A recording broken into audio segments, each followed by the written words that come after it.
கிறிஸ்துவுக்குள் பிரியமானவர்களே, கர்த்தரும் இரட்சகருமாய் இயேசு கிறிஸ்துவின் ஈடினிய நாமத்தினாலே உங்கள் யாவருக்கும் என் அன்பின் வாழ்த்துக்களை தெரிவித்துக் கொள்கிறேன்.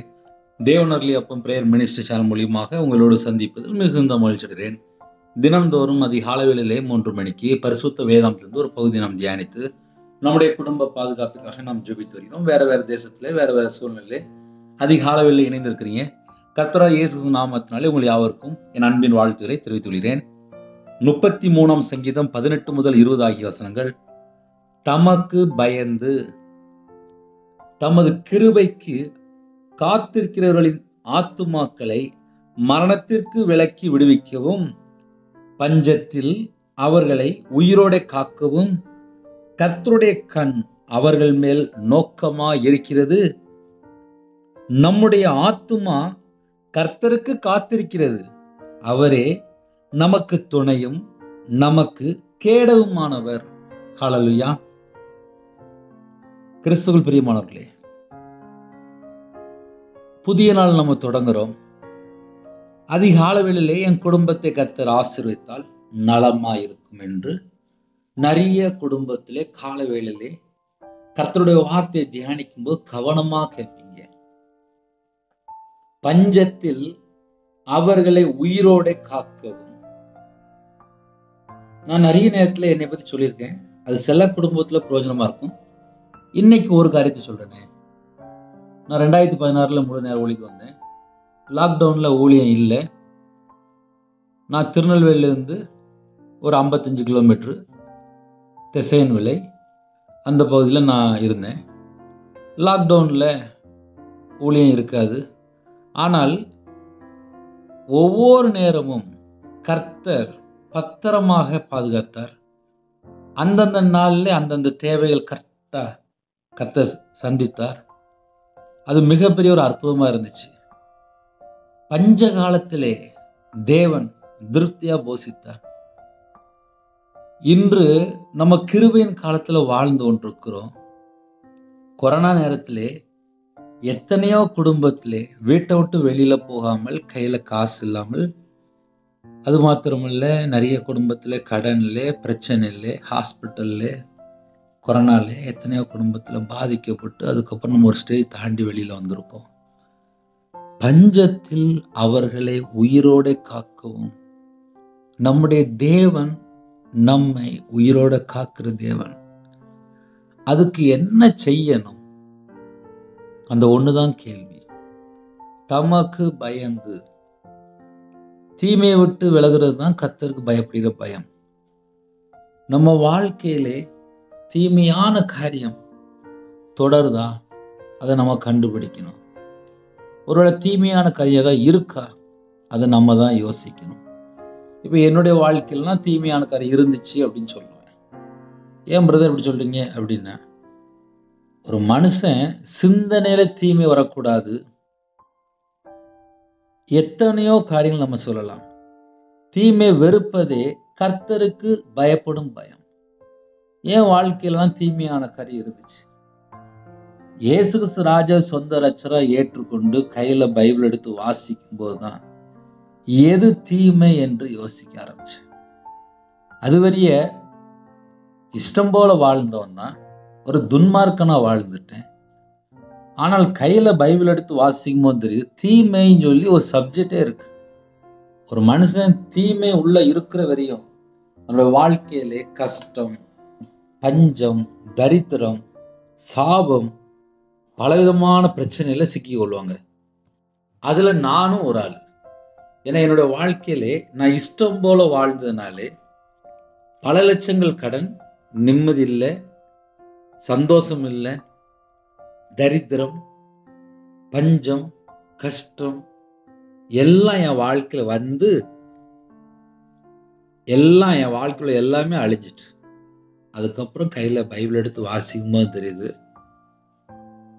தீமை செய்யறவர்களுக்கு கர்த்தருடைய முகம் விரோதமா இருக்குன்னு சொல்லி போட்டிருக்கு. அப்படியே இருக்கு, வசனம் இருக்கு. 34ஆம் சங்கீதம் 16ஆம் வசனத்துல எழுதப்பட்டிருக்கு. தீமை செய்வருடைய பெயரை பூமியில் இராமல் அற்று போக பண்ண கர்த்தருடைய முகம் அவர்களுக்கு விரோதமா இருக்கு. இருக்கிறது அப்படின்னு சொல்லி போட்டிருக்கு. தீமை செய்வருடைய பெயரை பூமியில் இராமல் அற்று போக பண்ண. பூமியிலேயே வைக்க மாட்டாராம்ப்பா. ஒரு மனுஷன் தீமை செஞ்சுட்டே இருக்கிறான் அப்படின்னா அவனை பூமியிலேயே வைக்க மாட்டானா. அந்த வசனத்துக்கு அதான் அர்த்தம். அதுதான் சொன்னேன் என் வாழ்க்கையில தீமை இருந்துச்சு அப்படின்னு. ஏன்னா நான் கையில பைபிள் எடுத்து வாசிக்கல. நான் ஒரு வியாபாரத்தில் இருந்தாலும் எனக்கு இயேசு எப்படிப்பட்டவர்னு எனக்கு தெரியாது. எனக்கு வியாபாரம் மட்டும்தான் எனக்கு தெரியும். எனக்கு வேலை செய்யணும், சாப்பிடணும், அவ்வளவுதான். ஆனா எது தீமை, எது நன்மை, தேவனுக்கு பிரியமானபடி எப்படி பரிசுத்தமா வாழணும், எது அசுத்தம், எதுவுமே தெரியாது. கையில பைபிள் எடுத்து வாசிக்கும் போதுதான் ஒவ்வொரு வசனத்து மூலியமா பேச ஆரம்பித்தார். தீமை செய்வருடைய பெயரை பூமியில் இராமல் அற்று போக பண்ண கர்த்தருடைய முகம் அவர்களுக்கு விரோதமா இருக்கு. அவர்களுக்கு விரோதமா இருக்குன்னு சொல்லி போட்டிருக்குல்ல, அந்த குடும்பத்துலதான் பஞ்சம், அந்த குடும்பத்துலதான் சாபம், அந்த குடும்பத்துலதான் தரித்திரம், அந்த குடும்பத்துலதான் வறுமை, அந்த குடும்பத்துலதான் வேதனை. எந்த குடும்பத்துல தீமை செய்யறாங்களோ அந்த குடும்பத்துக்குள்ளதான் இவ்வளவு பிரச்சனை உள்ள வருது. ஒரு மனுஷன் தேவனுக்கு பிரியமானபடி வாழ்ந்தால் ஆசீர்வாதம். என் வாழ்க்கையில நான் தேவனுக்கு பிரியமானபடியும் நான் வாழ்ந்திருக்கேன். நான் கர்த்தரை விட்டு தள்ளி போய் துன்மார்க்கனாவும் நான் வாழ்ந்திருக்கேன். என் வாழ்க்கையில 2 விதமான காரியம் இருக்கு. கையில பைபிள் எடுத்து வாசித்து பார்க்கும்போது தெரியுது நான் ஒரு பாவி. ஆனால் அவருடைய சமூகத்துல ஜெபிக்கும் போது எப்படி ஜெபிப்பேன் அப்படின்னா, இத்தனாவது வயசுல இந்த பாவம், இத்தனாவது வயசுல இந்த பாவம், இத்தனாவது வயசுல இந்த பாவம். ஒரு மனுஷன் உணர ஆரம்பிக்கும் போது, பாவத்தை அறிக்கையிடும் போது, மனம் கசந்து அழும்போது, மனம் திரும்பும் போது, பாவ தோஷத்தை கர்த்தரிடத்திலே அவருடைய சமூகத்தில் அர்ப்பணிக்கும் போது தேவன் பார்க்கிறார். உண்மையிலே இவன் மனம் திரும்ப நினைக்கிறானா, எல்லாம் பார்த்துதான் ஒரு குடும்பத்தை ஆசீர்வதிக்கிறார். அதுதான் நான் அடிக்கடி சொல்லுவேன், என் வாழ்க்கையில இதெல்லாம் தாண்டி தான் உள்ள வந்திருக்கேன் அப்படின்னு. காலை வேளையில யாரெல்லாம் இணைந்திருக்கிறீங்களோ, ஒரு குடும்பத்தை கர்த்தர் ஆசீர்வதிக்க வேண்டும் என்றால் அந்த குடும்பத்திலே தீமையான காரியமோ, அசுத்த காரியமோ, பொல்லாத காரியமோ, அருவருப்பான காரியமோ, தீட்டான காரியமோ, துன்மார்க்கமான காரியமோ, துரோகமான காரியமோ எதுவுமே உள்ள இருக்கக்கூடாது. சில குடும்பத்திலே உடம்பு செல்லுன்னு சொல்லி ஹாஸ்பிட்டல் போவாங்க. சில குடும்பத்திலே நாட்டு மருந்து எடுப்பாங்க. சில குடும்பத்தில் இங்கிலீஷ் மருந்து எடுப்பாங்க. இங்கிலீஷ் மருந்து எடுக்கும்போது நாட்டு மருந்து எடுக்கக்கூடாது அப்படிம்பாங்க. நாட்டு மருந்து எடுக்கும்போது இங்கிலீஷ் மருந்து எடுக்கக்கூடாது அப்படிம்பாங்க. ரெண்டையும் மிக்ஸ் பண்ணக்கூடாது. என் வாழ்க்கையில தேவன் ஆசீர்வதிக்க விரும்பினால் அதுக்கு முன்பாக பழைய காரியங்கள் எல்லாம் வெளியில போயிடணும். 100க்கு 100 கிளீன் ஆயிடணும். இயேசு கிறிஸ்துவின் ரத்தம் சகல பாவங்களை நீக்கி சுத்திகரிக்கும். நம்ம வாழ்க்கையிலே கர்த்தரை விட்டு தள்ளி போற காரியம் எதெல்லாம் இருக்குன்னு சொல்லி நம்ம தான் செக் பண்ணணும். ஏன்னா என் வாழ்க்கையில நான் செக் பண்ண ஆரம்பிச்சேன்ப்பா. நான் அதனால தைரியமா சொல்லுவேன். ஏன்னா கையில பைபிள் எடுத்து வாசிக்கும்போது தெரிஞ்சது நான் ஒரு துரோகி, நான் ஒரு துன்மார்க்கன், நான் கர்த்தருடைய வார்த்தை விட்டு விலகி வாழ்ந்துட்டு இருக்கேன்னு சொல்லி அறிந்து கொண்டேன். அதுக்கப்புறம் மனம் திரும்பி பாவ மன்னிப்பை பெற்றுக்கொண்டு, தேவனிடத்துல இரக்கங்களை பெற்றுக்கொண்டு, தேவனிடத்துல தயவு பெற்றுக்கொண்டு அவருக்காக வாழ ஆரம்பிச்ச வாழ்க்கை தான் கிறிஸ்துவ வாழ்க்கை. ஏன்னா உலகத்துல எத்தனையோ விதமான பாவங்கள் இருக்கு. ஒரு மனுஷன் காலைல தூங்கி எந்திரிச்ச உடனே கடன் கொடுக்கணும், திருப்பி கொடுக்கணும், கொடுக்க முடியல, உடனே பொய் பேசுறாங்க. என் வாழ்க்கையில நான் நிறைய பொய் பேசியிருக்கேன். மனைவிட்ட பொய் பேசுவேன், அம்மாட்ட பொய் பேசுவேன், சொந்தக்காரன்ட்ட பொய் பேசுவேன், வியாபாரிகிட்ட பொய் பேசுவேன், கடன் வாங்கிட்டு திருப்பி கொடுக்க முடியாம இருக்கும் பொய் பேசுவேன். ஆக மொத்தம் என் வாழ்க்கையில எல்லாமே நஷ்டம் நஷ்டம் நஷ்டம் நஷ்டம். கையில பைபிள் எடுத்து வாசிக்கும் போது தெரிஞ்சது, பொய் பேசினால் அந்த குடும்பம் நாசமா போயிருந்து சொல்லி எழுதப்பட்டிருக்கு. என் வாழ்க்கையில நான் நாசமா போறதுக்கு காரணம் என் வாய். எத்தனையோ காரியத்துல பொய் பேசியிருக்கேன். இதெல்லாம் ஏன் தெரியுமா காலைல சொல்றேன்? தமக்கு பயந்து. இன்று கர்த்தரை குறித்து பயம் நிறைய குடும்பத்துல இல்லை. ஒரு மனுஷன் கர்த்தரை விட்டு தள்ளி போறானா உடனே உணர்வு வரணும். உடனே உணர்வு வரணும். ஐயோ, நான் கர்த்தரை விட்டு தள்ளி போயிட்டு இருக்கிறேனே, என் வாழ்க்கையில தப்பு இருக்கே அப்படின்னு சொல்லி ஒரு மனுஷன் உணர ஆரம்பிச்சிட்டான் அப்படின்னாலே அந்த குடும்பம் ஆசிரியக்கப்பட்டுரும். ஏன்னா உணர ஆரம்பிச்சிட்டனாலே அதுக்கப்புறம் அடுத்த ஸ்டேஜ் தாண்ட மாட்டாங்க, மனம் திரும்ப ஆரம்பிச்சிருவாங்க. என் வாழ்க்கையில் நான் என்னைக்கு கையில் பைபிள் எடுத்து வாசிக்க ஆரம்பிச்சேனோ அதுக்கப்புறம் என்னுடைய வாழ்க்கையில் எல்லாமே ஒரு மாற்றம் வந்துச்சு. ஏன் தெரியுமா? எனக்கு தூக்கம் வரலையா, நான் உட்காந்து பைபிள் வாசித்துட்டு இருப்பேன். அப்படி இல்லைன்னா அந்நிய பாஷையில் ஜெபம் பண்ணிட்டு இருப்பேன். இன்று எத்தனையோ குடும்பத்தில் அதிக அளவில் இணைந்திருக்கிறீங்க. உங்களுடைய வாழ்க்கையில் உங்களுக்கும் தேவனுக்கும் எவ்வளவு நேரம் தொடர்பு இருக்கு? சில குடும்பத்தில் செல்போனோட தான் தொடர்பு இருக்கு. அவங்க பைபிள் வாசிக்க மாட்டாங்க, ஜெபம் பண்ண மாட்டாங்க, தேவனை துதிக்க மாட்டாங்க, தேவனை தேட மாட்டாங்க. செல்போன்லேயே காலையிலேருந்து நைட் வரையே படுத்திருப்பாங்க. இல்லைன்னா 8 மணி நேரம் 10 மணி நேரம் செல்போன்லேயே மூழ்கிடுவாங்க. நான் சர்ச்சில் வேலை பார்க்கும்போது ஒரு குடும்பத்திலே ஒரு சகோதரனை பார்க்க போனேன். அவங்க மாற்றுத்திறனாளி. அந்த அண்ணனை பார்க்கும்போது வீட்டில் படுத்திருந்தாங்க. நான் கிட்டத்தட்ட ஒரு 2-2.5 வருஷம் அந்த அண்ணனை பார்த்துருக்கேன். என்னைக்கு போனாலும் சரி, ஒன்று டிவி பார்த்துட்டு இருப்பாங்க, அப்படி இல்லைன்னா செல்போனில் ஏதாவது படம் பார்த்துட்டு இருப்பாங்க, வேற ஏதாவது பார்த்துட்டு இருப்பாங்க. நான் கையில் பைபிள் எடுத்து வாசின்னு சொல்லி பார்த்தேன், கேட்கலாம் இல்லை. 24 மணி நேரத்தை எத்தனையோ குடும்பத்தை வேஸ்ட் பண்ணிட்டு இருக்காங்க. நிறைய குடும்பத்திலே தீமையான காரியத்தை பின்பற்றி, தீமையான யோசனை, அதை எப்படி சொன்னா புரியும் அப்படின்னா, யாரை கெடுக்கலாம், யாரை கொல்லலாம், யார் சொத்தை ஏமாத்தலாம், எப்படி தான் சம்பாதிக்கலாம், தான் வீட்டில் எப்படி பொருள் சேர்க்கலாம். நிறைய குடும்பத்தில் இப்ப அப்படி வந்துட்டு அடுத்தவங்களெல்லாம் யோசிக்கிறது இல்லை. இயேசு பிறருக்காக வாழ்ந்தார், இயேசு நன்மை செய்யறதா சுற்றி திரிந்தார் என்று எழுதப்பட்டிருக்கு. இன்று எத்தனையோ குடும்பத்தில் தீமை செய்யதான் சுற்றி திரிதாங்க. 24 மணி நேரமும் எப்படி தீமை செய்யலாம் சொல்லி யோசிக்கிற குடும்பம் எத்தனையோ குடும்பம் இருக்கு. நானும் ரட்சிக்கப்பட்டதுக்கு அப்புறம் கையில பைபிள் எடுத்து வாசித்ததுக்கு அப்புறம் இன்னும் எப்படிலாம் மனம் திரும்பலாம், இன்னும் எப்படிலாம் தேவனுக்கு பிரியமானபடி வாழலாம் அப்படின்னு தான் யோசிக்க ஆரம்பிச்சேன். ஒரு மனுஷன் தீமையை விட்டு விலகியாச்சு அப்படின்னாலே ஆசீர்வாதம். ஒரு சின்ன எக்ஸாம்பிள் சொல்றேனே, என் கூட இயேசு கிறிஸ்து வரும்போது என்னை ஆசீர்வதிப்பாரா, ஆசீர்வதிக்க மாட்டாரா? நீங்களே சொல்லுங்க. என் கூட இயேசு கிறிஸ்து வராருப்பா, என் குடும்பத்தை ஆசீர்வதிப்பாரா, ஆசீர்வதிக்க மாட்டாரா? அதே நேரத்தில் நான் பாவம் செஞ்சுட்டு நான் பிசாசனுடைய வழியில போகும்போது என் குடும்பத்தை எப்படி ஆசீர்வதிப்பார்? தீமை அப்படின்னாலே டெவில், பிசாசு.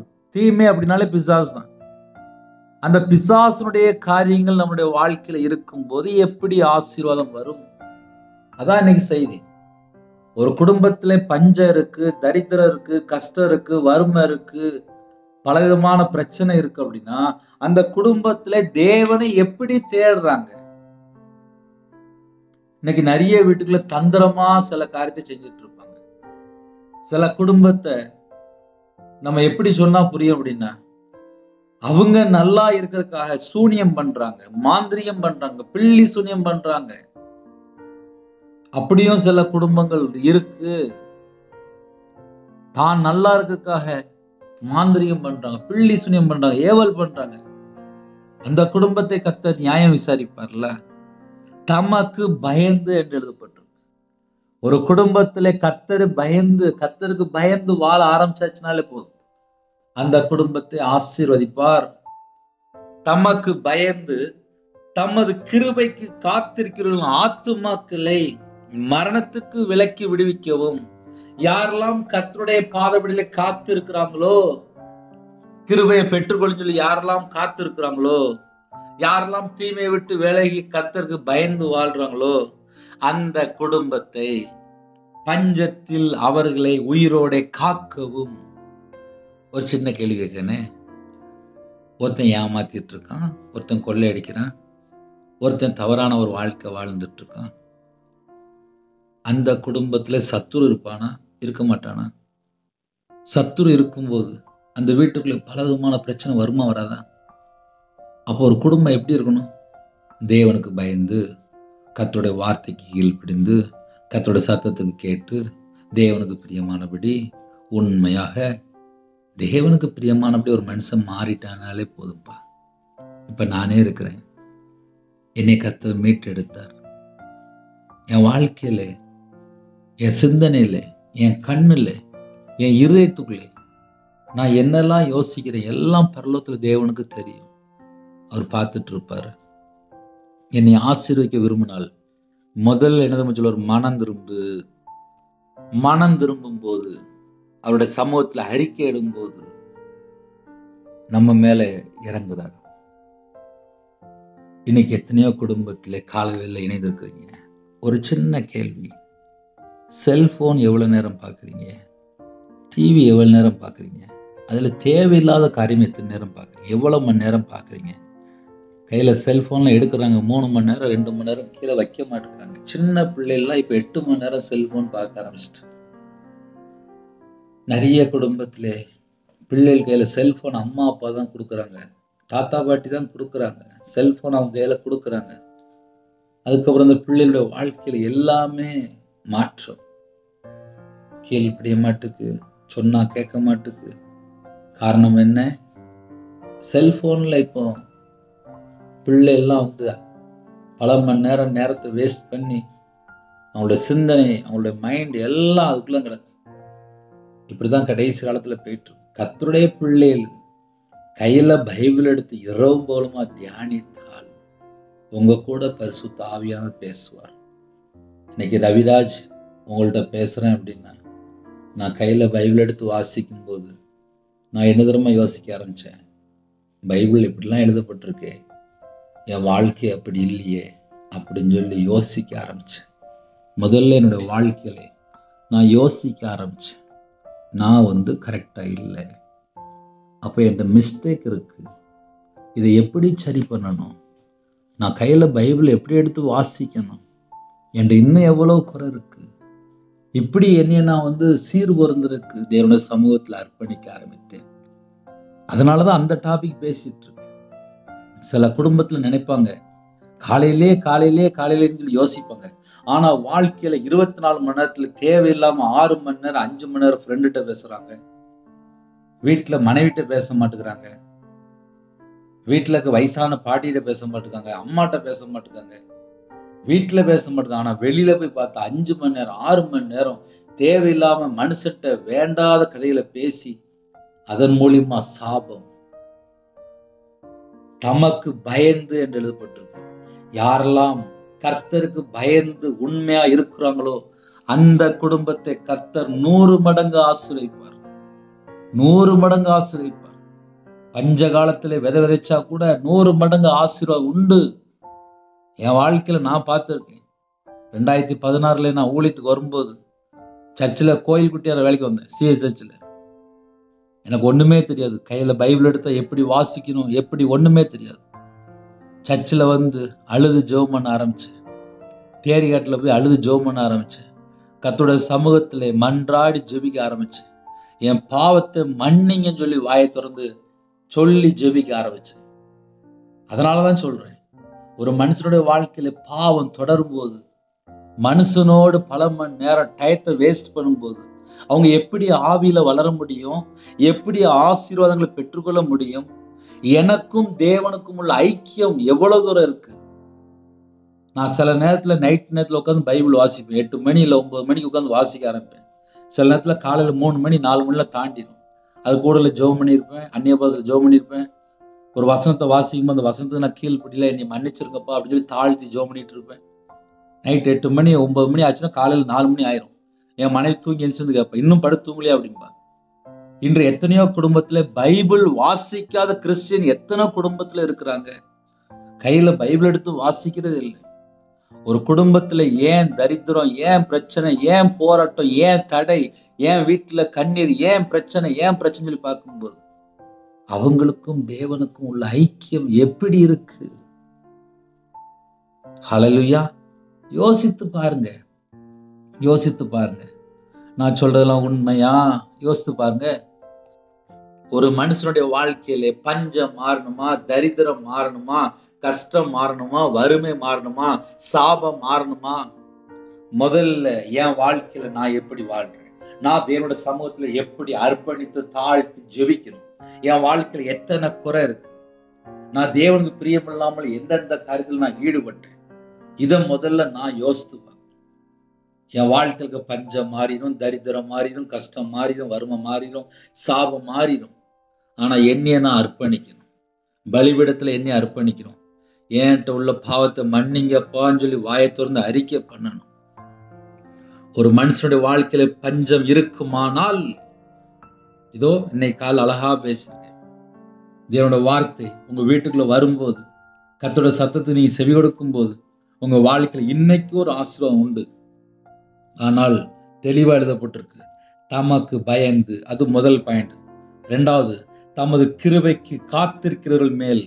யாரெல்லாம் கிருபைக்காக அதிக அளவில் காத்திருந்தீங்களோ, உங்களுக்கு ஆத்துமாக்களை மரணத்துக்கு விலக்கி விடுவிக்கவும். ஆத்துமா மரணத்துக்கு நேராக போயிட்டு இருக்கா, உங்களை மீட்டு எடுப்பார். ஒரு மனுஷன் பாவம் செஞ்சு வாழும்போது அந்த ஆத்துமா மரணத்துக்கு நேராக போயிட்டு இருக்கும். அதனோட அர்த்தம் அதுதான். ஆத்துமாக்களை மரணத்திற்கு விலக்கி விடுவிக்கவும்.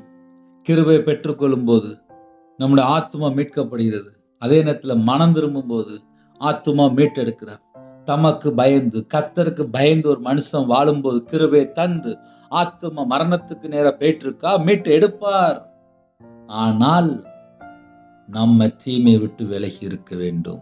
தீமை வெறுக்கணும். தீமை வெறுக்காமல் ஒரு பிரச்சனைக்கு முடிவு வராது. இப்ப என் வாழ்க்கையில நான் நல்லா சொல்லிடுவேன்ப்பா, எதெல்லாம் தீமையும் கேட்டா எல்லாம் சொல்லுவேன். ஏன்னா என் சிந்தனையில் நான் என்ன யோசிக்கிறேன், என் கண்ணுனால நான் என்ன பார்க்குறேன், என் இதயத்துக்குள்ள என்ன இருக்கு, எல்லாமே மனசாட்சியில ஆவியானது தெளிவா பேசிட்டு இருப்பார். ஒரு மனுஷன் ரட்சிக்கப்பட்டதுக்கு அப்புறம் எப்படி இருக்கிறான், எந்தெந்த காரியத்துல எவ்வளவு தூரம் வளர்ந்துருக்கான்னு சொல்லி அழகா ஆவியானது பேசிட்டு இருப்பார். ஆவிக்குரிய வாழ்க்கையில நீங்க வளரணுமா, ஈஸியா வளரலாம். என்னுடைய வாழ்க்கையில நான் ஆவிக்குரிய வாழ்க்கையில எப்படி வளர்ந்தேன் அப்படின்னா, யோவான் 16:8 அழகா எழுதப்பட்டு, பாவத்தை குறித்தும் நீதியை குறித்தும் நியாயத்திற்கு குறித்தும் உலகத்தை கண்டித்து உணர்த்தும் போது, அப்பா என் பலவீனமா இருக்கும்பா, என்னை இந்த காரியத்துல குறை இருக்குப்பா, என்னை மன்னிச்சிருங்கப்பா, என்னை தூக்கி எடுங்கப்பான்னு சொல்லி அவருடைய சமூகத்துல அர்ப்பணிச்சா போதும், நம்மளை தூக்கி எடுப்பார். பஞ்சத்தில் அவர்களை உயிரோட காக்கவும் கர்த்தருடைய கண் அவர்கள் மேல் நோக்கமாயிருக்கிறது. கர்த்தருடைய கண் அவர்கள் மேல் அப்படின்னா, தமக்கு பயந்து வாழ்றாங்கல்ல அவர்கள் மேல், கிருபைக்கு காத்திருக்கிறாங்கல்ல அவர்கள் மேல். பஞ்சம் வருதா தேசத்துல, பஞ்சத்தில் அவர்களை உயிரோட காக்கவும் கர்த்தருடைய கண் அவர்கள் மேல் நோக்கமா இருக்கிறது. அப்படி சொல்லிட்டு சொல்றாரு, நம்முடைய ஆத்துமா கர்த்தருக்கு காத்திருக்கிறது. என் ஆத்துமா கர்த்தருக்கு காத்திருக்குப்பா, அவரே நமக்கு துணை. ஒரு மனுஷன் 24 மணி நேரம் நமக்கு துணையா இருக்க முடியாது. அம்மாவா இருக்கலாம், அப்பாவா இருக்கலாம், தாத்தாவா இருக்கலாம், பாட்டியா இருக்கலாம், கணவரா இருக்கலாம், புருஷனா இருக்கலாம், யாருனாலும் இருக்கலாம், மனைவியா இருக்கலாம். 24 மணி நேரம் பாதுகாக்க முடியாது. ஃப்ரெண்டு சொல்லுவாங்க, உன்னை நான் 24 மணி நேரம் அப்படிம்பாங்க. யாரையும் பாதுகாக்கலாம் முடியாது. மேல கேமரா மாட்டி வச்சிருக்கலாம், கரண்ட் இல்லைன்னா கேமரா ஒர்க் ஆகுது, அவ்வளவுதான் லைஃப். 24 மணி நேரம் யாரையும் அவ்வளவுதான். ஆனால் ஒரு மனுஷன் தீமையை விட்டு விலகி கர்த்தருடைய பாதத்துல காத்திருக்க ஆரம்பிச்சிட்டானாலே, நம்முடைய ஆத்துமா கர்த்தருக்கு காத்திருக்கிறது. அவரே நமக்கு துணை, 24 மணி நேரம் துணையா இருக்கிறது. நமக்கு கேடவும் மாணவர் எழுதப்படும், நமக்கு பாதுகாப்பு மாணவர். 24 மணி நேரம் பாதுகாப்பு கர்த்தர் மட்டும்தான். எந்த ஒரு மனுஷனும் 24 மணி நேரம் யாரையும் பாதுகாக்க முடியாது. ஆனா கர்த்தர் ஒரு மனுஷனை பாதுகாப்பார். நம்ம பிறந்த நாள்ல இருந்து இந்த நிமிஷம் வரையே நம்மள்ட்ட எத்தனை குறைகள் இருக்கு, எத்தனை காரியங்கள் இருக்கு. கிருபையாக மன்னிச்சு நம்மளை பரிசுத்தப்படுத்தி மகிமையினால் நிரப்பி, தம்முடைய வல்லமையினால் நிரப்பி, தம்முடைய புது விசேஷமாக கிருபையினால் நிரப்பி நம்மளை பாதுகாக்கிறார். அதனாலதான் நம்ம உயிரோட இருக்கோம். புது எண்ணெயால் அபிஷேகம் பண்ணி பாதுகாக்கிறார். இந்த அதிகாலை வேளையிலே இந்த செய்தி எத்தனை குடும்பத்துல கேட்கிறீங்களோ, உங்க எல்லா குடும்பத்தையும் கர்த்தர் ஆசீர்வதிக்க விரும்புகிறார். அவருடைய சமூகத்திலே அர்ப்பணித்து கெஞ்சி கேளுங்க, என் குடும்பத்தை எனக்கு ஆசீர்வதிங்கப்பா. நான் செல்போன்ல அடிமையா இருக்க மாட்டேன்ப்பா. நான் தேவையில்லாம டிவி பார்க்கறதுல அடிமையா இருக்க மாட்டேன்ப்பா. தேவையில்லாத எனக்கு ஃப்ரெண்ட்ஷிப் வேண்டாம்ப்பா. தேவையில்லாத நபர்கிட்ட நான் பேச மாட்டேன்ப்பா. உமக்கு சித்தம் இல்லாத யார்கிட்டயுமே நான் பேச மாட்டேன்ப்பா. என் வாழ்க்கையில சின்ன வயசுல இருந்து இந்த நிமிஷம் வரை என்னென்ன காரியத்துல குறை இருக்கோ அது எல்லாமே மன்னிச்சிருங்கப்பான்னு சொல்லி கேளுங்க. ஒரு குடும்பத்திலே தேவனிடத்திலிருந்து இரக்கங்களை பெற்றுக்கொண்டால் போதும், அந்த குடும்பம் ஆசீர்வதிக்கப்பட்டிருக்கும். தேவனிடத்திலிருந்து நாம் இரக்கங்களை பெற்றுக்கொள்ளணும். ஹல்லேலூயா. நோவா பார்த்து சொன்னாரு, என் கண்கள்ல உனக்கு கிருபை கிடைத்தது அப்படின்னாரு. இந்த காலவெளியில நீங்க ஜெபிக்கும் போது கர்த்தருடைய கண்கள்ல கிருபை பெற்றுக்கொண்டா போதும், உங்களுடைய வம்சம், உங்களுடைய தலைமுறை எல்லாம் ஆசீர்வதிக்கப்படும். ஆபிரகாமை ஆசீர்வதிக்கும் போது சந்ததி சந்ததியை ஆசீர்வதித்தார். இன்று நம்ம குடும்பத்தை ஆசீர்வதிக்கும் போது நம்முடைய சந்ததி சந்ததியாக ஆசீர்வதிப்பார். அவருடைய சமூகத்தில் அர்ப்பணிப்போமா? கண்களை மூடி நாம் ஜெபம் செய்வோம். கிருபை மகிமை அந்த பரிசுத்தமுள்ள நல்ல தகப்பனே, உம்மை நன்றியோடு துதிக்கிறோம், ஸ்தோத்திரிக்கிறோம்ப்பா. இந்த புதிய நாளுக்கான சில கிருபைக்காக நன்றிப்பா. உம்முடைய கரத்துல அர்ப்பணிக்கிறோம். எந்தெந்த குடும்பத்துல அர்ப்பணிக்கிறாங்களோ தாழ்த்துறாங்களோ அந்த குடும்பத்தை கர்த்தர் சந்திங்க. உம்முடைய ரத்தத்தினால கழுவி சுத்திகரிங்க. எங்களோட ஆவி, ஆத்துமா, சரீரம், சிந்தனை, நினைவு எல்லாம் இயேசு கிறிஸ்து ரத்தத்தினால கழுவி சுத்திகரிங்க. அதிகாலை வேளையில இணைந்திருக்கிற ஒவ்வொரு குடும்பத்தையும் கர்த்தர் பரிசுத்தப்படுத்தி ஆசீர்வதிங்க. கர்த்தருடைய நாமம் மகிமைப்படுவதாக. எத்தனையோ தேசத்துக்குள்ளே எத்தனையோ சூழ்நிலை இணைந்திருக்காங்க. அவங்களோட குடும்பத்தை கர்த்தர் கண்ணோக்கி பாருங்கப்பா. எங்களுடைய பாவத்தை மன்னிங்கப்பா, எங்களோட அக்கிரமத்தை மன்னிங்கப்பா, எங்களுடைய மீறுதல் பாவத்தை மன்னிங்கப்பா. கர்த்தரை விட்டு தள்ளி போன எத்தனை காரியம் இருக்கோ மன்னிச்சிருங்க. எங்க கண்களை சுத்திகரிங்க, எங்க சிந்தனையை சுத்திகரிங்க, எங்க இதயத்தை சுத்திகரிங்க. இந்த நாள் முதல் கொண்டு ஒரு புது அபிஷேகம், உம்முடைய வல்லமை, உம்முடைய அபிஷேகம் அப்பா உம்முடைய பிள்ளைகள் பெற்றுக்கொள்ளட்டும். பரிசுத்தாவிலாம் நிரப்புங்கப்பா, அக்னி அபிஷேகத்தால் நிரப்புங்கப்பா, ஆவிக்குரிய 9 கனிகளிலாம் நிரப்புங்கப்பா, ஆவிக்குரிய 9 வரங்களால் நிரப்புங்கப்பா. புது எண்ணெயால் அபிஷேகம் பண்ண முடியும் ராஜா. உம்முடைய பிரசனம் இறங்கி வரட்டும், உம்முடைய மகிமை இறங்கி வரட்டும், உம்முடைய கிருபை இறங்கி வரட்டும்ப்பா. ஜெப அபிஷேகம் தாங்கப்பா, தியானிக்கிற அபிஷேகம் தாங்கப்பா. சத்துருக்களை மேற்கொள்ள அபிஷேகம் நிரப்புங்கப்பா, நிரப்புங்கப்பா, நிரப்புங்கப்பா. காண்டாமிருத்தது விலனை தாங்க ராஜா. கழுகுகளை போல செட்டலை விரித்து எழும்பணும் கிருபை தாங்கப்பா. மான் கால்களை தாங்கப்பா. ரட்சிப்பின் வஸ்து தாங்க ராஜா. நீதியின் சால்வை தாங்க ராஜா. துதியின் அபிஷேகம் நிரப்பு ராஜா. ஜெபிக்கிற ஒவ்வொரு குடும்பத்தையும் கர்த்தர் பரிபூர்ணமாக ஆசீர்வதிங்க.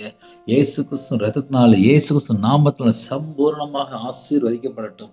யாரெல்லாம் தங்களை தாழ்த்துறாங்களோ எல்லா குடும்பமும் இயேசு கிறிஸ்து ரத்தத்தினாலே, இயேசு கிறிஸ்து நாமத்தினால் ஆசீர்வதிக்கப்படும் ராஜா. எத்தனையோ தேசத்துக்குள்ள இணைந்திருக்காங்க. அவங்களுடைய வாழ்க்கையில என்னென்ன காரியத்துல குறை குற்றம் இருக்கோ இந்த காலவேளையில அப்பா இவ்வளவு நேரம் பொறுமையா செய்தி கேட்டாங்கப்பா. கர்த்தரை விட்டு தள்ளி போய் வீணான வார்த்தைகள், வீணான காரியம், வீணான சிந்தனைகள், வீணான பார்வை, எந்தெந்த காரியம் இருக்கோ எல்லா குறைகள் குற்றங்கள் எல்லாவற்றையும் மன்னிச்சிருங்கப்பா. எங்க காதலை கர்த்தருக்கு பிரியமில்லாமல் என்னென்ன வார்த்தை நாங்க கேட்டோமோ எல்லாவற்றையும் மன்னிச்சிருங்கப்பா. மன்னித்து எங்களை பரிசுத்தப்படுத்தி ஆசிரியங்க. எங்க இதயத்துக்குள்ள பிதா, குமாரன், பரிசுத்தாவியானவர் வர்றதுக்கு தடையா இருக்கிற எல்லா தேவையில்லாத காரியம் எல்லாவற்றையும் நீக்கி போடுங்கப்பா. எங்க இதயத்துக்குள்ள நீங்க வாங்கப்பா, எங்க இதயத்துக்குள்ள நீங்க வாங்கப்பா, எங்க இதயத்துக்குள்ள நீங்க வாங்கப்பா. உமக்கு பிரியமானபடி வாழ எங்களை தாழ்த்தி அர்ப்பணிக்கிறோம்ப்பா. இந்த நாளின் ஜெபிச்ச எல்லா குடும்பத்திலும் ஆசீர்வதிங்கப்பா. பலகணிகளை திறந்து ஆசீர்வதிங்கப்பா. பண்டக சாலையை திறந்து ஆசீர்வதிங்கப்பா. ஆசீர்வாத கதவுகளை திறங்கப்பா. பொக்கிஷ சாலையை திறங்கப்பா. திருப்தியாக ஆசீர்வதிங்கப்பா. அவங்களுடைய களஞ்சம், அவங்களுடைய பாத்திரம் எல்லாம் நிரம்பி வெளியிட்டும். இயேசு கிறிஸ்து நாமத்தினால நிரப்பப்படட்டும். யாரெல்லாம் தாழ்த்தும் அவங்களுடைய கையின் கீழில் ஆசீர்வதிங்க. அவங்களோட அப்பத்தின் தண்ணியின் ஆசீர்வதிங்க. அவங்களுடைய சிரசு மேல ஆசீர்வதிங்க. காலையில யாரெல்லாம் வேலைக்கு புறப்படுறாங்களோ கர்த்தர் புறப்பட்டு போங்க. வியாபாரத்துக்கு போறோம் கர்த்தர் புறப்பட்டு போங்க. கம்பெனிக்கு போறோம் கர்த்தர் புறப்பட்டு போங்க. டீச்சர் ஜெபிக்கிறாங்க. காலை வேளையில போட்டில் புறப்படுறாங்க. சில குடும்பத்துல கடல்ல இருக்கிறாங்க. சில குடும்பத்துல விவசாயம் பார்க்குறாங்க.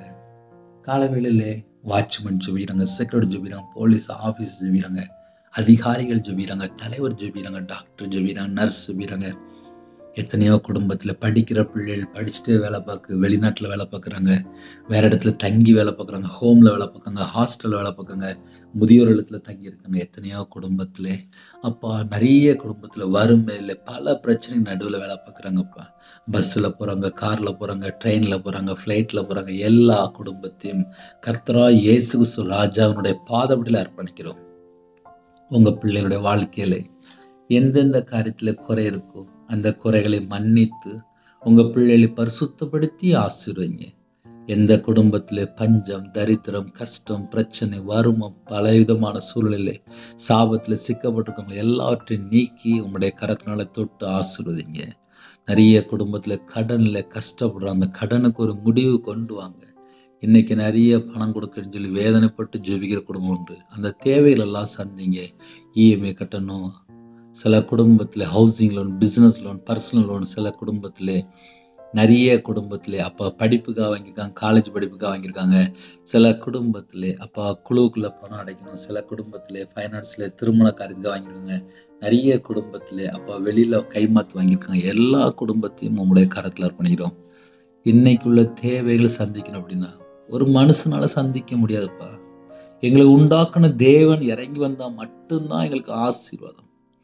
உங்க பாதப்படியில் எங்களை ஜீவனை அர்ப்பணிக்கிறோம்ப்பா. எங்க ஜீவனை உங்களுடைய சமூகத்துல தாழ்த்திக்கிறோம்ப்பா. எங்களை மண்ணாக அர்ப்பணிக்கிறோம்ப்பா. எங்களை களிமண்ணாக அர்ப்பணிக்கிறோம்ப்பா. எங்க குடும்பத்தை ஆசீர்வதிக்கணும் அப்படின்னா கர்த்தர் இறங்கி வந்தா மட்டும்தான் ஆசீர்வாதம். கர்த்தருடைய கண்கள்ல எங்களுக்கு கிருபை கிடைச்சா போதும்ப்பா. யாரெல்லாம் தாழ்த்துறோம், எங்களுடைய குறைகள் குற்றங்கள் எல்லாவற்றையும் மன்னிங்கப்பா. எங்களுடைய குறைகள் குற்றங்கள் எல்லாவற்றையும் மன்னிங்கப்பா. மன்னிச்சு ஆசீர்வதிங்கப்பா. பல மடங்கு ஆசீர்வதிங்கப்பா. சந்ததியில் ஆசீர்வதிக்கப்படட்டும். எல்லா சந்ததியும் ஆசீர்வதிக்கப்படட்டும். பள்ளி பெருகட்டும். கர்த்தர் கிருபை தாங்க. கர்த்தர் கிருபை தாங்க. பிறந்த நாள் கொண்டாடுறாங்க, திருமண நாள் கொண்டாடுறாங்க, 100 மடங்கு ஆசீர்வதிங்கப்பா. கற்பத்தின் ஜெபிக்கிறாங்க. கர்த்தர் மனம் இறங்குங்க, மனம் இறங்குங்க, மனம் இறங்குங்க. மாசமா இருக்குங்க, தாயும் பிள்ளையுமா ஆசீர்வாத கிருபைக்கா நன்றி. டெலிவரி கொடுப்பாங்க, பரம வைத்தியர் கூட இருங்க. சில குடும்பத்தில் பிள்ளைகள் திருமண வயசு தாண்டிட்டு இருக்கு, உடனே திருமணம் முடிஞ்சு ஆசைப்பட்டாங்க. கர்த்தர் கிருபை செய்யுங்க, கர்த்தர் கிருபை செய்யுங்க, கர்த்தர் கிருபை செய்யுங்க. திருமணம் முடிந்ததுக்கப்புறம் நிம்மதி இல்லாத ஒரு வாழ்க்கையில் உள்ள எல்லா பிரச்சனைகளும் மாற்றித்தாங்க. டைவர்ஸ் அளவுக்கு கோர்ட்டு கேஸ் சொல்லி பல பிரச்சனை நடுவில் போயிட்டு இருக்காங்க. அந்த குடும்பத்தோட உபத்திரத்தெல்லாம் மாற்றித்தாங்க. சமாதானத்தை கட்டுறாங்க. விக்கிரத்தில் இருக்காங்க, அந்த குடும்பம் மனம் திரும்ப வேண்டும். தேவனுக்கு பிரியமானபடி வாழ வேண்டும். மதுபான அடிமையில் இருக்காங்க, போதை காரியத்தில் இருக்காங்க, கஞ்சா பழக்கத்தில் இருக்காங்க, விக்கிர வழிபாடு. சில குடும்பத்தில் அசுத்தமான பாவ அடிமையில் இருக்காங்க, பலவிதமான சூழ்நிலை கட்டப்பட்ட நிலைமையில் இருக்காங்க. அந்த குடும்பம் ரட்சிக்கப்படணும்ப்பா. ஏன் இயேசு கிறிஸ்து ரத்தத்தினால, இயேசு கிறிஸ்து நாமத்தை அந்த வீட்டுக்கு உதவ கிறிஸ்து எல்லா பொல்லாத சத்துருக்கிற வேரோடு சுட்டரிக்கப்பட்டோம். தேவனர்லி அப்போ பிரேயர் மினிஸ்டர் மூலியமா இணைந்திருக்க எல்லா குடும்பத்தையும் கர்த்தர் கறந்துட்டு ஆசிரிங்க. கர்த்தருடைய கரத்தில் அர்ப்பணிக்கிறோம். எல்லா குடும்பத்தையும் ஆசீர்வதிங்க, எல்லா குடும்பத்தையும் ஆசீர்வதிங்க, எல்லா குடும்பத்தையும் ஆசீர்வதிங்க. ஜெபிக்கிற குடும்பம் இயேசு கிறிஸ்து ரத்தத்தினால், இயேசு கிறிஸ்து நாமத்தினால பரிபூர்ணமாக ஆசீர்வதிக்கப்படட்டும். பரிபூர்ணமாக ஆசீர்வதிக்கப்படட்டும். பரிபூர்ணமாக ஆசீர்வதிக்கப்படட்டும். பரிபூர்ணமாக ஆசீர்வதிக்கப்படட்டும். கர்த்தருடைய கரம் உங்க பிள்ளைகளை தொடட்டும்பா. பலவீனத்தோடு படுத்த படுக்கையில மரண தருவாயில் அவசர சிகிச்சையில் எத்தனையோ குடும்பம் இருக்கிறாங்க. எந்தெந்த குடும்பத்தில் பலவீனத்தோடு இருக்காங்களோ கர்த்தர் தொட்டு சுகமாக்கித்தாங்க. கர்த்தர் தொட்டு சுகமாக்கித்தாங்க. கர்த்தர் தொட்டு சுகமாக்கித்தாங்க. கர்த்தர் தொட்டு சுகமாக்கித்தாங்க. ஜெபிக்கிற எல்லா குடும்பத்தையும் கர்த்தர் சந்திங்க. ஜெபிக்கிற எல்லா குடும்பத்தையும் கர்த்தர் சந்திங்க. ஒவ்வொரு குடும்பத்தை கர்த்தர் சந்திங்க. ஒவ்வொரு குடும்பத்தை கர்த்தர் சந்திங்க. பரிபூர்ணமான சுகம் தாங்கப்பா. பரிபூர்ணமான சுகம் தாங்கப்பா. இயேசு கிறிஸ்து ரத்தத்தினால், இயேசு கிறிஸ்து நாமத்தினால பரிபூர்ணமான சுகம் உண்டாகட்டும். பரிபூர்ணமான சுகம் உண்டாகட்டும். பரிபூர்ணமான சுகம் உண்டாகட்டும். இப்பொழுதும் யாரெல்லாம் தாழ்த்துறோம் அந்த குடும்பத்தை கர்த்தர் சந்திங்க. கர்த்தர் சந்திங்க. பூரண சுகம் தாங்கப்பா. பூரண விடுதலை தாங்கப்பா. பூரண ஆரோக்கியம் தாங்கப்பா. வீடு கட்டுறாங்கப்பா. சில குடும்பத்துல தடையா இருக்குப்பா. தடையெல்லாம் நீக்கி போடுங்க. இன்னைக்கு எந்தெந்த குடும்பத்துல அப்பா ஜெபிக்கணும், அந்த இடத்துல உள்ள எல்லா தடையெல்லாம் நீக்கி ஆசிரியங்க. சில குடும்பத்துல பணம் கொடுத்து வரலை, சொத்து பிரச்சனை, ஏமாற்றம், மனுஷனை நம்பி ஏமாந்து போயிட்டாங்க, ஃப்ரெண்டை நம்பி ஏமாந்து போயிட்டாங்க, கையெழுத்து போட்டு ஏமாந்து போயிட்டாங்க. சில குடும்பத்திலே அப்பா பல வருஷமா ஏமாந்து வாழ்ந்துட்டு இருக்காங்க. அந்த குடும்பத்துக்கு கர்த்தர் துணை செய்யுங்க. கர்த்தர் துணை செய்யுங்க. கர்த்தர் துணையா இருங்க. உங்க பிள்ளையோட வாழ்க்கையில எந்த காரியத்துல ஏமாந்தாங்களோ அந்த பிள்ளையோட வாழ்க்கையில கர்த்தர் நீதி நியாயம் விசாரிங்கப்பா. தேவனர்லி அப்ப மினிஸ்டர் மூலியமா இணைந்த குடும்பத்தை கர்த்தர் 1000 மடங்கு ஆசிரிங்க. அவனுடைய சந்ததி ஆசிரிங்க. அவனுடைய தலைமுறை ஆசிரிங்கப்பா. அப்பா விசேஷமா தேவனர்லி அப்ப மினிஸ்டர்ல இன்னுமா ஆசிரிங்க. எல்லா குடும்பத்திலுமே தேவ சமாதானம் உண்டாகட்டும் ராஜா. அவனுடைய கையின் கீழ் ஆசிரிங்க. அவனோட அப்பத்தின் தண்ணி ஆசிரிங்க. அவனோட வாழ்க்கையில சகல காரியத்திலும் ஆசிரிங்க ராஜா. கிறிஸ்துவனுடைய சாயலை நாங்க பெற்றுக்கொள்ள வேண்டும். நித்திய ஜீவனுக்குள்ள வரணும்ப்பா. விசேஷமாக அழிந்து போற அப்பா அந்த உலகத்துக்குரிய காரியத்தை தேடாமல் நித்திய ஜீவனுக்குள்ள காரியத்தை தேட எங்களுக்கு அந்த கிருபை செய்யுங்க ராஜா. உமக்கு பிரியமானபடி சிறு பிள்ளை போல மாறி ஆசீர்வாதங்களை பெற்றுக்கொள்ள நாமத்தில் எங்களை தாழ்த்த பண்ணினோம். என்னுடைய குறைகள் குற்றங்கள் எல்லாவற்றையும் மன்னித்து பரிபூர்ணமாக ஆசிரிங்க. உங்க நாமம் மட்டும் மேம்படுத்து ராஜா. உங்களுடைய கரத்துல அர்ப்பணிக்கிறோம். எத்தனையோ குடும்பத்திலே தாழ்த்துறாங்க, அர்ப்பணிக்கிறாங்க. அவங்களோட வாழ்க்கையில என்னென்ன பிரச்சனைகள் எல்லாவற்றையும் மாற்றி ஆசிரிங்க ராஜா. சில குடும்பத்திலே முதியோர் இல்லத்துல இருக்காங்க, ஹாஸ்டல்ல இருக்காங்க, ஹோம்ல இருக்காங்க. உங்க பிள்ளைகளோட நீங்க கூட இருங்கப்பா. அப்பா, எந்த குடும்பத்திலே கண்ணீரோடு, கஷ்டத்தோடு, பிரச்சனையோடு, போராட்டத்தோடு, நிந்தையோடு, அவமானத்தோடு, பல விதமான சூழ்நிலை சில குடும்பத்துல பாதிக்கப்பட்டு நான் எல்லாராலும் கைவிடப்பட்ட நிலைமையில இருக்கிறேன். எனக்கு கணவர் இல்லை. சில குடும்பத்திலே பிள்ளைகள் பேச மாட்டேங்குது. எந்த குடும்பத்திலே போராடி கண்ணீரோடு ஜெயிக்கிறாங்களோ அந்த குடும்பத்தை கர்த்தர் உடனே சந்திங்கப்பா, உடனே சந்திங்க. வெளிநாட்டுல இருக்கிறாங்க, அங்க இருக்கிற குடும்பத்தை அப்பா கர்த்தருடைய கரத்துல அர்ப்பணிக்கிறோம்ப்பா. எந்த நாட்டுக்குள்ள எந்த இடத்துல இருக்கிறவங்களோ எல்லா குடும்பத்தையும் கர்த்தர் சந்திங்க. உம்முடைய பாதவிலே ஒவ்வொரு குடும்பத்தையும் அர்ப்பணிக்கிறோம் ராஜா. வெளிநாட்டுல எந்தெந்த இடத்துல அப்பா சில குடும்பத்துல வேலை கஷ்டமா இருக்கு, சம்பளம் வராம இருக்கு, சில குடும்பத்திலே பிரச்சனை, சில குடும்பத்திலே போய் வருஷக்கணக்கு ஆயிட்டு சொந்த தேசத்துக்கு திரும்பி போக வேண்டும் என்று ஆசைப்படுறாங்க ராஜா. சில குடும்பத்திலே பல மணி நேரம் வேலை பார்க்குறாங்க, சாப்பாடு சரியில்லை, எத்தனையோ சூழ்நிலை வெளிநாட்டுல போய் கஷ்டப்படுறாங்க. அந்த குடும்பத்தை கர்த்தர் தூக்கி எடுங்கப்பா. உங்க பிள்ளைகளை சந்திங்க. அவங்க இருக்கிற சூழ்நிலை எல்லாவற்றையும் கர்த்தர் மாற்றித்தாங்க. அதிகால வேளையில யாரெல்லாம் ஜெபித்தாங்களோ எல்லா குடும்பத்தையும் கர்த்தர் ஆசிரியங்க. இந்த நாளில் புதுசா யாராவது தொழில் தொடங்க வேண்டும் என்று ஆசைப்பட்டால், சில குடும்பத்திலே அப்பா வண்டி வாங்கணும், சில குடும்பத்திலே கார் வண்டியில் ஆசைப்பட்டால் அவங்களோட மன விருப்பத்தை கர்த்தர் நிறைவேற்றித்தாங்க. இந்த நாளில் யாராவது பொருத்தனை பண்ணித்தான் அந்த பொருத்தனை நிறைவேற்ற கர்த்தர் கிருபை தாங்க ராஜா. ஒவ்வொரு குடும்பத்தையும் உம்முடைய கரத்துல அர்ப்பணிக்கிறோம். இரவு மூலமா ஜெபிக்கூடிய பிள்ளைகளா மாறட்டும், வேதத்தை தியானிக்கக்கூடிய பிள்ளைகளா மாறட்டும், பிதாவின் சுத்தம் அப்பா செய்யக்கூடிய பிள்ளைகளா மாறட்டும். நன்மை செய்ய, தான தர்மம் செய்ய, விசேஷமா நற்கிரியை செய்ய எங்களை தாழ்த்த அர்ப்பணிக்கிறோம் ராஜா. பிதாவுக்கு பிரியமானபடி பரிசுத்தமாக எங்களை அர்ப்பணிக்கிறோம் ராஜா. எப்பொழுதும் சந்தோஷமா இருக்க அப்பா கிருபை தாங்கப்பா. எல்லாவற்றைக்கா ஸ்தோத்திரம் செலுத்த கத்த கிருபை தாங்க ராஜா. எல்லாவற்றைக்கா விசேஷமா ஸ்தோத்திரம் செலுத்துற மாத்திரம் அல்லாமல் இடைவிடாமல் ஜெபிக்க கிருபை தாங்க. எங்களுக்கு அந்த அபிஷேகம் தாங்கப்பா, அந்த அபிஷேகம் தாங்கப்பா. ஆவிக்குரிய 9 வரங்களினால் 9 கனிகளினால் நிரப்பி ஆசிரிங்க அப்பா. அந்த நாளை காண செய்த கிருபைக்கு 1000 மடங்கு ஸ்தோத்திரம், ஸ்தோத்திரம், ஸ்தோத்திரம், ஸ்தோத்திரம், ஸ்தோத்திரம், ஸ்தோத்திரம் ராஜா. இரவும் போலமா ஜெபிக்கிற குடும்பத்தை உங்களுடைய சமூகத்துல தாழ்த்தி அர்ப்பணித்து கெஞ்சி கேட்கிறோம். கர்த்தரே ஆசிரிங்க. கர்த்தருடைய நாமம் மட்டும் வரட்டும். அப்பிரோஜமான ஊழியக்காரப்பா, எல்லா தேச ஜனங்களையும் ஆசீர்வதிங்க. எந்த குடும்பம் ரட்சிக்கப்படாம இருக்கோ அந்த குடும்பம் ரட்சிக்கப்படுறதுக்கு விசேஷமாக யாரெல்லாம் அனுப்பணுமோ அப்பா அனுப்புங்கப்பா. சுவிசேஷரை அனுப்புங்க, தீர்க்கதரிசி அனுப்புராஜா. என் தேவன் மனம் இறங்குங்க. எல்லா தேசத்திலுமே அப்பா சகல தேசத்திலும் சுவிசேஷம் அறிவிக்கணும்ப்பா. புறப்பட்டு போங்கள்னு சொன்னீராஜா. மனம் திரும்புதலும் பாவ மன்னிப்பும் எருசலேம் தொடங்கிய சகல தேசத்தாருக்கும் சுவிசேஷம் அறிவிக்க வேண்டும் என்று சொன்னாஜா. எல்லா தேசத்திலும் பாவ மன்னிப்பும் விசேஷமும் மனம் திரும்புதலும் அப்பா பிரசங்கம் பண்ண கத்த கிருபை செய்யுங்கராஜா. மனம் திரும்பும் போதுதான்ப்பா பாவ மன்னிப்பு. எல்லா தேசத்திலும் மனம் திரும்புற சுவிசேஷம் போய் சேர வேண்டும். கத்த கிருபை செய்யுங்க, கத்த கிருபை செய்யுங்க. என் மீட்பர் உயிரோடு இருக்கிற ராஜா. நாங்க ஆராதிக்கிற தேவன் ஜீவனுள்ள தேவன். உம்முடைய பரிபூர்ணமான கிருபை ஒவ்வொரு பிள்ளைகள் மேல தங்கி இருக்கட்டும். அன்பின் அபிஷேகம் நிரப்பு ராஜா. கல்வாரி அன்பிலாம் நிரப்பு ராஜா. அக்னி அபிஷேகம் நிரப்பு ராஜா. எல்லா குடும்பத்தையும் கர்த்தர் கூட ஆசிரிங்க. உம்முடைய கரத்துல அர்ப்பணிக்கிறோம். துதி கன மகிமை எல்லாம் ஒருக்கே செலுத்திடும். இயேசு கிறிஸ்து மூலியமா கேட்கும் நல்ல பிதாவே, ஆமென். தேவனுக்கே மகிமை உண்டாவதாக. கர்த்தர் தாமே உங்களையும் உங்கள் குடும்பத்தையும் சகல காரியத்திலும் சம்பூர்ணமாக திருப்தியாக கர்த்தர் கொடுத்து ஆசீர்வதிப்பாராக, ஆமென். கர்த்தராகிய இயேசு கிறிஸ்துவின் கிருபையும் பிதாவாகிய அன்பும் பரிசுத்தருடைய ஐக்கியமும் இப்பொழுதும் எப்பொழுதும் சதா காலங்களிலும் நம் மனோடு கொடுப்பதாக, ஆமென். கிறிஸ்துவுக்குள் பிரியமானவர்களே, எங்களுடைய ஊழியக்காரத்துடன் ஜெபித்துக் கொள்ளுங்கள். இரவு நேரத்தை தூங்கும் முன்பா ஜெபிக்கிறோம், அதையும் தொடர்ந்து கேளுங்கள். 9363064181 நம்பர் தோன்றால் நாங்கள் உங்களுக்காக குடும்பத்தை ஜெபிப்போம். தினமும் 1 நிமிடமா மறக்காம ஜெபிங்க. God bless you.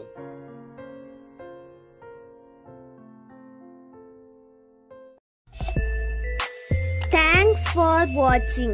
Please subscribe our channel. Click the like and share. Click the bell. God bless you.